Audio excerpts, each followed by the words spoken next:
이제는 주여 이제는 회복하게 하소서입니다. 오늘 하나님께서 우리에게 주시는 말씀은 에스라 10장 1절과 12절 말씀을 여러분과 제가 함께 합독하겠습니다.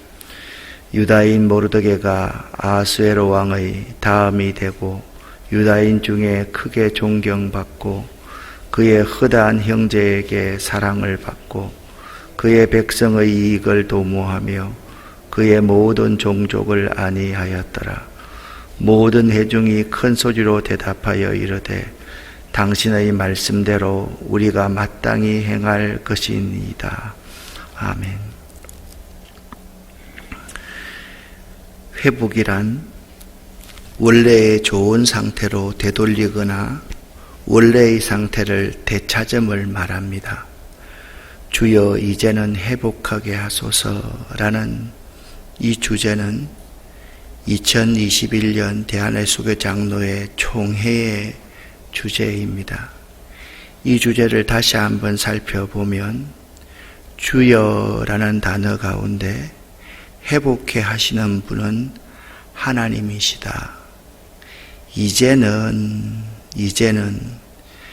회복을 위한 기다림의 때가 이제는 성숙했다라는 의미입니다. 그리고 주여 이제는 회복하게 하소서.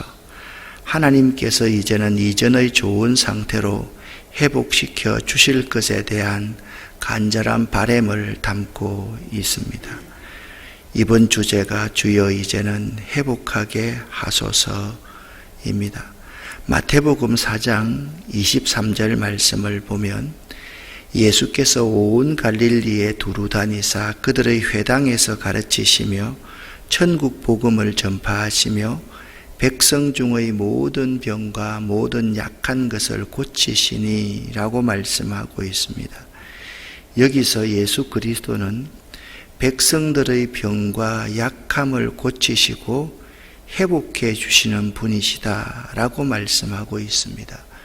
예수 그리스도의 삶은요, 가르침과 복음 선포 그리고 회복의 세 가지 요소 중 어느 한 가지를 빼고는 온전히 설명할 수 없는데, 이 말은 곧 예수께서 가르치시고 선포하신 하나님 나라의 복음은 반드시 회복이라는 현실로 드러날 수밖에 없다는 것을 의미하고 있습니다. 그러면 오늘 본문 말씀의 주인공인 에스라라는 사람은 어떤 사람인지를 한번 생각해 보기를 원합니다. 에스라는 대제사장 아론의 후손으로서 제사장이요 모세의 율법에 익숙한 학자였습니다. 그는 페르시아의 왕 아닥사스다 제7년 2차 귀환자들을 인솔하여 예루살렘으로 돌아와서 백성들의 신앙과 신앙의 개혁을 주도했던 인물이었습니다. 에스라는 에스라서에 보면 나타나 있는데 7장부터 10장까지 해서 에스라의 개혁운동을 잘 다루고 있습니다. 즉 에스라라는 지도자는 포로기한 시기의 지도자로서 율법에 능한 학사, 제사장으로서 이스라엘의 회복에 관심을 많이 했던 분입니다. 그는요, 세 가지의 회복을 주도했습니다. 첫 번째, 민족 공동체성의 회복. 두 번째, 예배의 회복. 세 번째, 신앙의 회복에 관심하였던 사람입니다. 그래서 우리가 이번 해 동안에 관심을 가져야 될 부분이 뭐냐? 민족 공동체성의 회복입니다.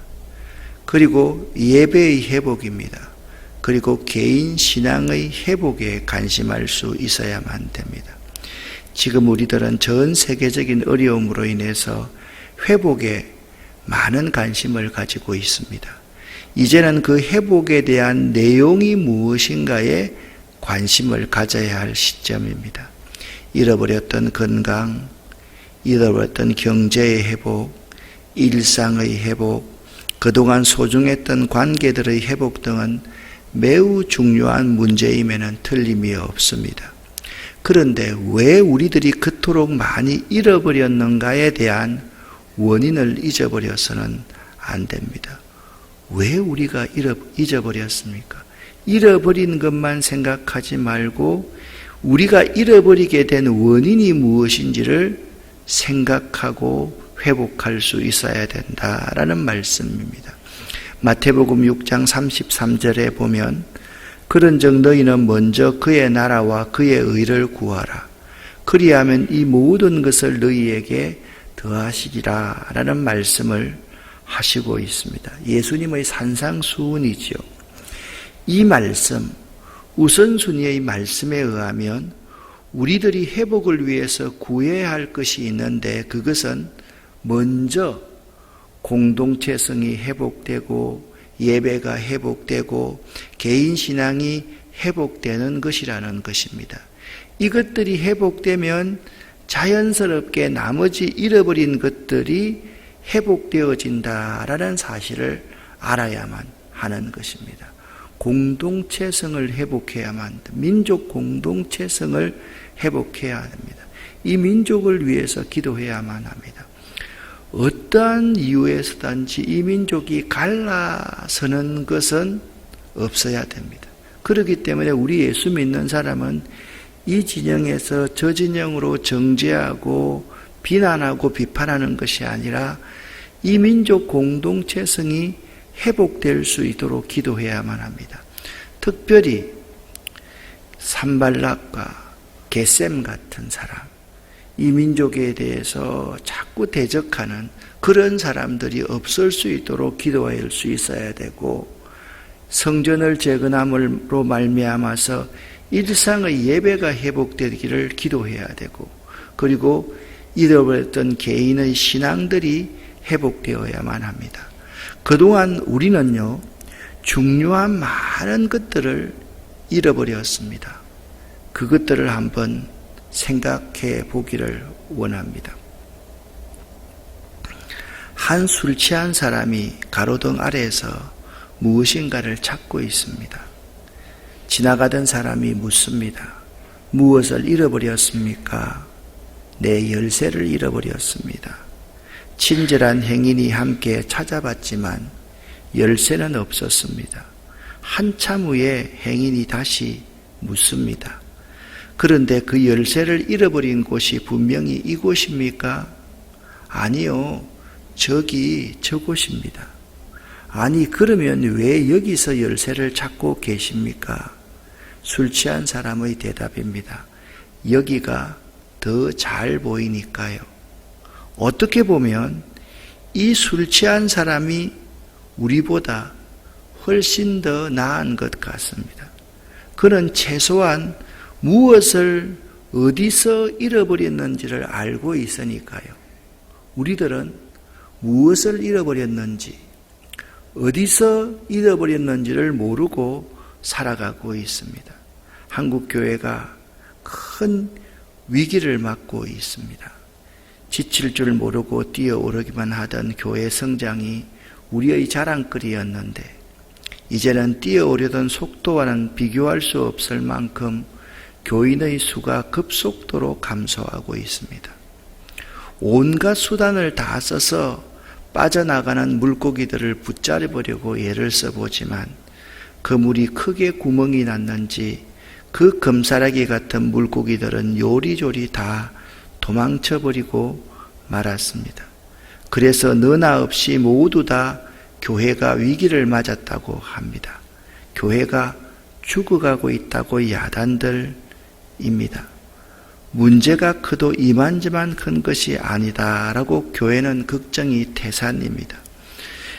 교회가 교회의 주인이신 하나님을 잃어버렸다는 것이 교회의 가장 근본적인 문제인 것입니다.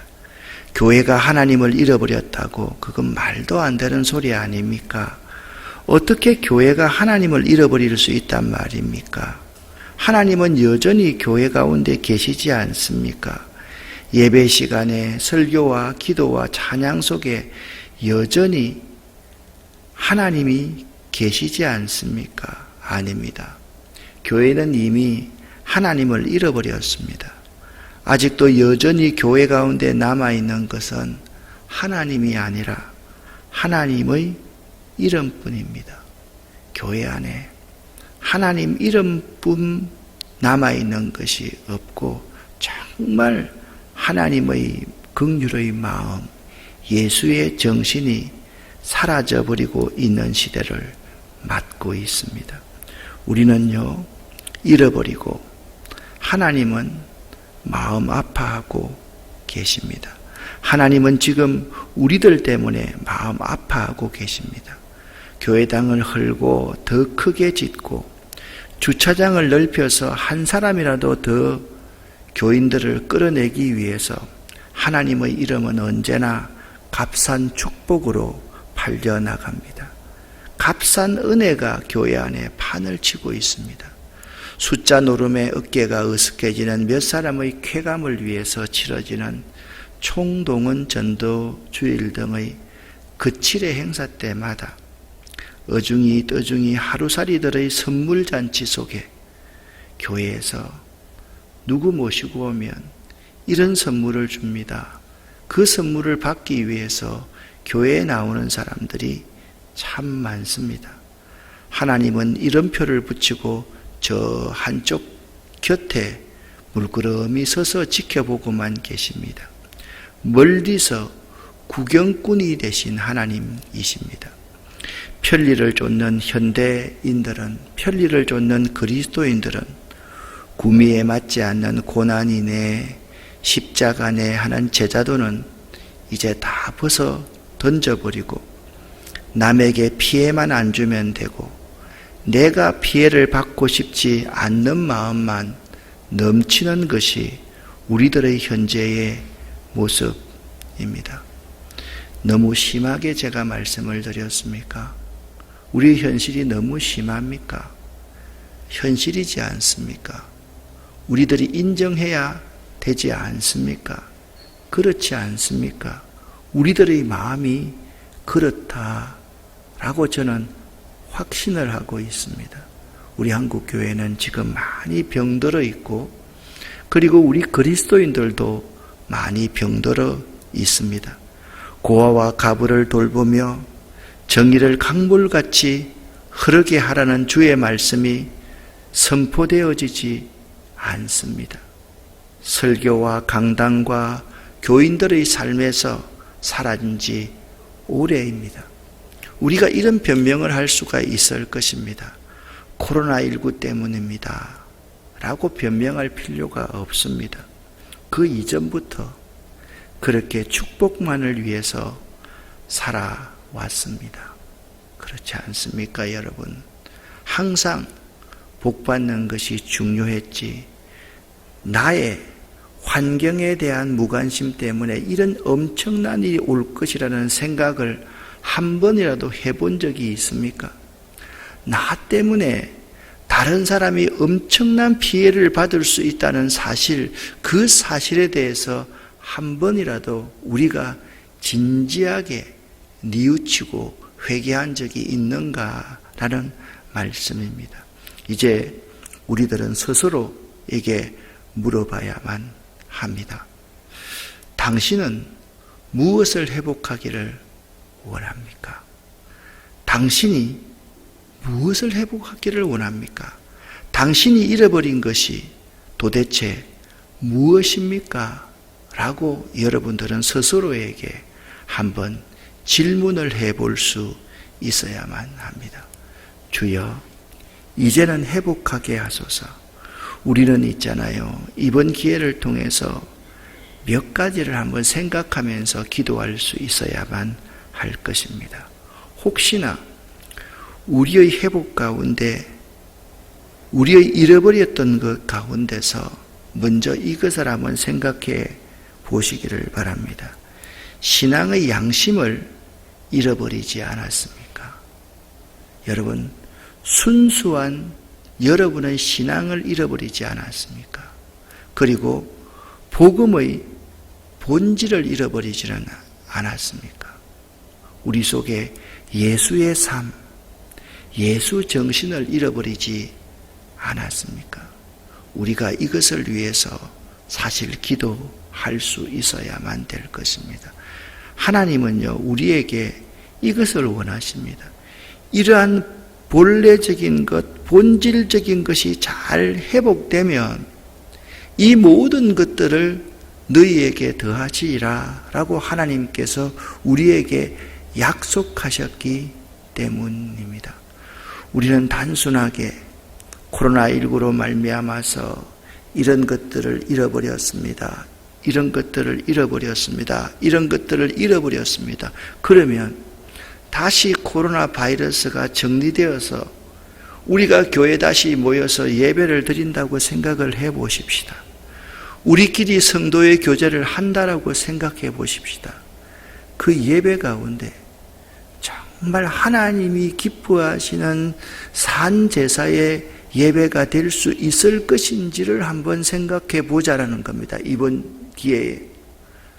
정말이지 성도끼리 모여서 교제를 할 때 밥 먹고 헤어지는 것이 아니라 그리스도의 사랑이 강물처럼 흘려서, 이 정의가 강물처럼 흘려서 이 사회에 가난하고 불쌍한 사람들에게 우리의 그리스도의 사랑을 우리가 유통하는 자가 될 수 있는지를 한번 이번 기회에 생각해 보자는 것입니다. 모여서 다 예배드리면 뭐합니까? 모여서 교제하면 뭐합니까? 모여서 찬송하면 뭐합니까? 정말 중요한 본질을 다시 회복하고서 우리들이 모일 수 있다라고 하면 이 모임 속에 진정한 부흥이 있지 않겠습니까, 여러분? 이걸 위해서 우리가 이번 3주 동안 기도하고 또 민족을 위해서, 민족 교회를 위해서 기도할 수 있어야만 될 것입니다. 사랑하는 여러분, 우리가 기도해야 될 제목은 이것입니다. 본래의 교회의 아름다움, 본래의 그리스도인의 아름다움을 회복하는 기간이 될 수 있기를 예수 이름으로 간절히 축원합니다. 왜냐하면 우리는 잃어버리고 하나님은 지금도 마음 아파하시기 때문입니다. 하나님이 정말 마음 아파하시는 것은 우리의 다른 것이 아닐 것입니다. 예배를 못 드리는 것, 이것이 하나님이 마음 아파하는 것이 아니고, 성도들이 모여서 같이 밥 먹지 못하고 찬양하지 못하는 것, 이거 하나님이 마음 아파하시는 것이 아니라 우리가 우리의 아름다운 본질, 예수 정신, 예수같이 예수가 이 땅 위에서 살아내었던 그 아름답고 고귀한 그 삶을 따라가는 그 가치 말입니다. 그 가치를 다시 회복할 수 있다면 하나님께서 이번 이 기회를 우리에게 참으로 아름다운 열매로 화답하실 줄 믿습니다. 우리 다 함께 조용히 온라인으로 예배드리시는 여러분들도 여러분이 정말 잃어버렸던 것이 무엇인지, 하나님이 나로 말미암아 내가 속한 공동체로 말미암아 마음 아파하시는 것이 무엇인지 이 시간 생각하면서 주여 믿습니다, 주여 믿습니다, 주여 믿습니다를 외치고 기도하고 오늘 새벽 예배를 마치도록 하겠습니다. 주여 믿습니다, 주여 믿습니다, 주여 믿습니다. 감사합니다.